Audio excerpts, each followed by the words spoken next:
when it comes to why they always got that dark shadow following them, as you say, it's because when you're great, God loves you, but the devil loves you too.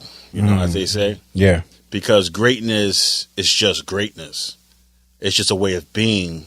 Whether you use it for good or evil is up to you. But, you know, think about it, right? The sun it's the sun that creates shadows, right? Right? This nigga a genius. You know what I'm saying? So the larger the brighter you are, the larger the shadow you cast. Wow. Right. You know what I'm saying? So that's the thing about, you got to be careful with wanting to be great, because being great is to cast a wide shadow, brother. Right. So you got to have the courage and the strength for greatness, but greatness breaks the best of men. You know what I'm saying? So like, and in we believe we have this problem or this fear of being average. Right. You know, especially in the black community, I feel like, even though for the most part, most people are average, that's why it's called average. Right. Yeah. Average just means most people. Right. It doesn't mean less than. It just means common. Right? Yeah. But people think it's like some sort of bad word these days, and they can't be happy with themselves if they're average. You know what I'm saying? There's average things about all of us. Right. And there's exceptional things about all of us. Right. You know, it's that one thing that you're exceptional at define the entirety of who you are. Right. You know, I might be exceptional at basketball, but I beat my wife. You know, I'm a dirtbag at home. I'm less than average in character at home in my personal life and stuff like that. So sometimes you can't judge the person and emulate and raise the person on a pedestal because they're great at one thing. And especially in our community, we have like this crazy obsession with financial success. So like, nobody matters if they're not financially successful. Right. You know, like, and it's kind of like a lot of people who are financially successful, that's all they're good at. And it shines bright and they cast the darkest shadows, man. Right. And I think that's what you see with a lot of this stuff. With somebody that all they care about success. They don't care about people. They don't care about the people they're coming up with. They don't care to make other people rich with them. And then people like that always have a Titanic downfall. Right. You know what I'm saying? Because life is like a beach, right? We're all like waves crashing against the shore.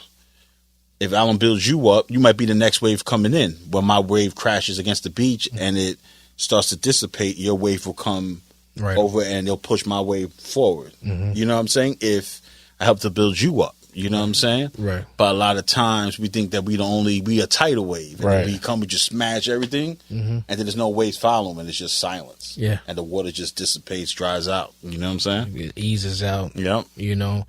Nah, that makes perfect sense. And it's crazy. The movie I was thinking about, I'm a movie buff, I'm not gonna lie. There's movies I think about all the time. Yeah. But the movie I thought about when you said that was Click, in the Adam Sandler movie. I don't know if you remember, but basically he was capable of fast forwarding times that he found like boring or he didn't want to do. Like, I told the movie about Adam Sandler finding the G spot for the first time. Rubbing that shit. I was like, yo, what type of freaky movie was?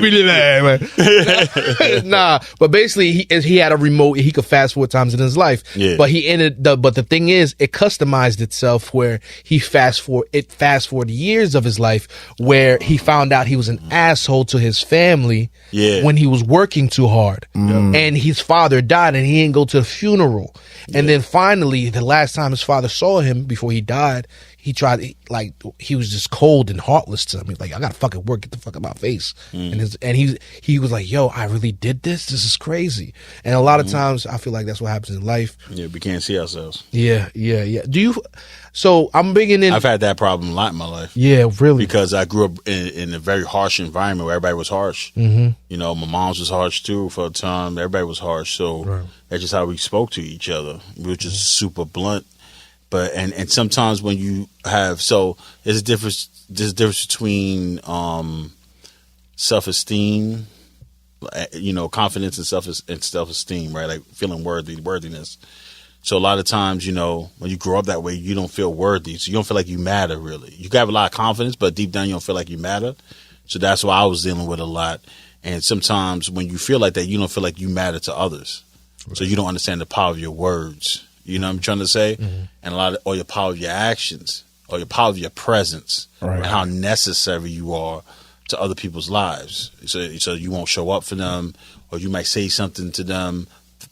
Anybody else could say it, it won't matter. But because you're saying it, it's like a dagger to the heart to these people. And you might not even realize it. Right. You know what I'm saying? So that's why I think it's really important to not only watch your words, know when to be silent, and also know when and try to be present as much as you can. That's what I was thinking. Yep. Mm-hmm. That's what I would say to that. Yeah. I mean, I totally agree with that, man. When it comes to all of that, right? When it comes to real life situations, we see that on TV, on film, and all of that stuff. But when we have the people in front of us, we're supposed to be like, yo, look, I'm here for you. That's right. And like you said before, and the words from somebody that you respect and love, admire, is more powerful than some stranger across the street. Ancestors, they stand with me. It's Pharaoh and Desilees, the blunt of reality.